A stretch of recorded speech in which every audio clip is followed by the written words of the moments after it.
বিভিন্ন ধরনের ডেজার্ট আইটেমের মধ্যে সবচেয়ে সহজ আর জনপ্রিয় একটি ডেজার্ট আইটেম হচ্ছে পুডিং। আসসালামু আলাইকুম দর্শক, সবাইকে জানাচ্ছি আন্তরিক শুভেচ্ছা। আজ আমি আপনাদের সাথে শেয়ার করব ছোট বড় সবার পছন্দের ক্যারামেল এগ পুডিং রেসিপি।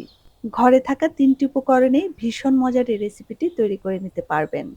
সঠিকভাবে ক্যারামেল তৈরি এবং পুডিং ভেঙে না যাওয়ার বিভিন্ন টিপস সহ পারফেক্ট ক্যারামেল পুডিং কিভাবে চুলায় তৈরি করা যায় এটা আমি আপনাদের সাথে সহজভাবে শেয়ার করার চেষ্টা করেছি। আশা করছি আপনাদের উপকারে আসবে। আর রেসিপি ভালো লাগলে চ্যানেল সাবস্ক্রাইব করে নিয়মিত চ্যানেলের সাথে থাকার অনুরোধ জানাচ্ছি। চলুন তাহলে আর কথা না বাড়িয়ে রেসিপিটি দেখে আসি। ক্যারামেল এগ পুডিং তৈরি করার জন্য আমি এখানে 1/2 লিটার পরিমাণ তরল দুধ নিয়েছি। এই দুধটার মধ্যে আমি দিয়ে দেব 1/4 কাপ পরিমাণ গুঁড়ো দুধ, 1/4 কাপ পরিমাণ চিনি, 1 চা চামচের 4 ভাগের 1 ভাগ পরিমাণ লবণ। এখন সবকিছু একসাথে ভালোভাবে মিশিয়ে নিয়ে এটাকে আমি খুব ভালোভাবে ফুটিয়ে নেব।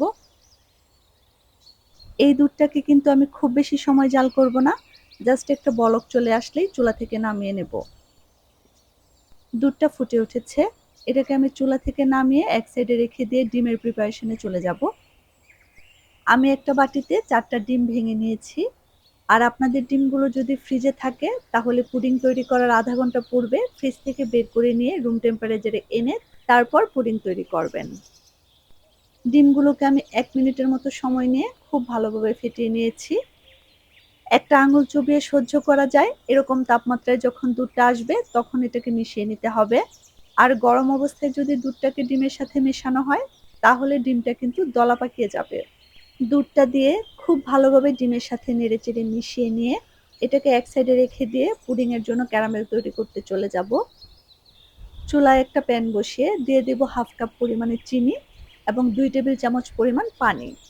চুলার তাপমাত্রা মিডিয়ামে রেখে অপেক্ষা করব চিনিটা ফুটে ওঠা পর্যন্ত। আর এটাকে কিন্তু কোনো চামচ অথবা খুন্তির সাহায্যে নাড়া যাবে না। যখন এরকম এক সাইড থেকে কালার চলে আসতে শুরু করবে তখনই কোনো স্প্যাচুলা কিংবা চামচের সাহায্যে অনবরত নেড়ে চেড়ে যেতে হবে এবং চুলার তাপমাত্রাটা বন্ধ করে দিতে হবে, কারণ প্যানের গরমে এর কালারটা আরও কিছুটা ডার্ক হয়ে যাবে। যখন পছন্দ মতো কালার চলে আসবে তখনই এটাকে যে পাত্রে আমরা পুডিং সেট করব ওই পাত্রের মধ্যে ঢেলে দিতে হবে। কাজটা কিন্তু একটু দ্রুত করতে হবে, খুব বেশি দেরি করলে ক্যারামেলটা শক্ত হয়ে যাবে।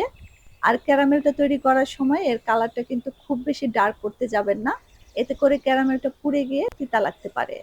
আমি একটা কেক মোল্ডের মধ্যে ক্যারামেলটা সেট করে নিয়েছি।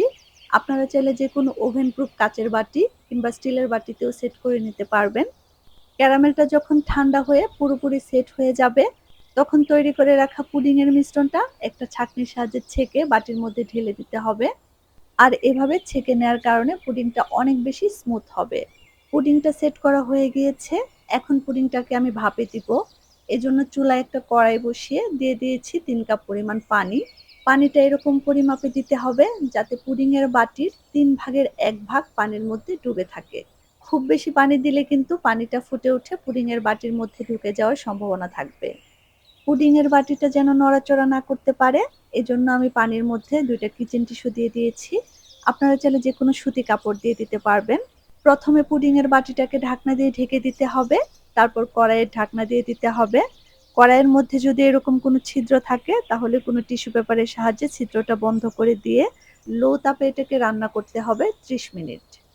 30 মিনিট পর ঢাকনা উঠিয়ে একটা কাঠির সাহায্যে চেক করে নিতে হবে। কাঠিটা যদি ক্লিন আসে তাহলে বুঝতে হবে পুডিংটা হয়ে গিয়েছে। আর কাঠিটা যদি ক্লিন না আসে সেক্ষেত্রে আরও 5 মিনিটের মতো রাখতে পারেন। আমার পুডিংটা হয়ে গিয়েছে, এটাকে আমি চুলা থেকে নামিয়ে ঠান্ডা করে তারপর ফ্রিজে রেখে দিয়েছিলাম 1 ঘন্টার মতো। আর পুডিং তৈরি করার পর কিছুক্ষণ ফ্রিজে রেখে সেট করে নিয়ে তারপর পুডিংটাকে মোল্ড আউট করলে পুডিং কিন্তু আর ভেঙে যাওয়ার সম্ভাবনা থাকে না। ছুরির সাহায্যে চারপাশটা খুব সাবধানে ছাড়িয়ে নিয়ে এটাকে আমি মোল্ড আউট করে নিচ্ছি। দেখে নিশ্চয়ই বুঝতে পারছেন কাজটা আমি ঠিক কিভাবে করছি। ব্যাস তৈরি হয়ে গেল আমাদের পারফেক্ট আর ইয়াম্মি ক্যারামেল এগ পুডিং। এটা দেখতে যেমন আকর্ষণীয়, খেতেও কিন্তু মাশাআল্লাহ অসাধারণ। আর পারফেক্ট ক্যারামেল পুডিং এর বৈশিষ্ট্য হচ্ছে এভাবে করে নাড়ালে এটা এরকম বাউন্স করবে।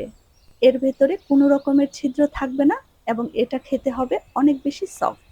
আশা করছি আমার আজকের এই সহজ রেসিপি আপনাদের ভালো লেগেছে। আর রেসিপি ভালো লাগলে ভিডিওটিতে একটি লাইক করে দেওয়ার অনুরোধ জানাচ্ছি। ইনশাআল্লাহ দেখা হবে পরবর্তী কোনো রেসিপিতে। আল্লাহ আমাদের সবাইকে ভালো রাখুক। সবাই ভালো থাকবেন, সুস্থ থাকবেন। আসসালামু আলাইকুম।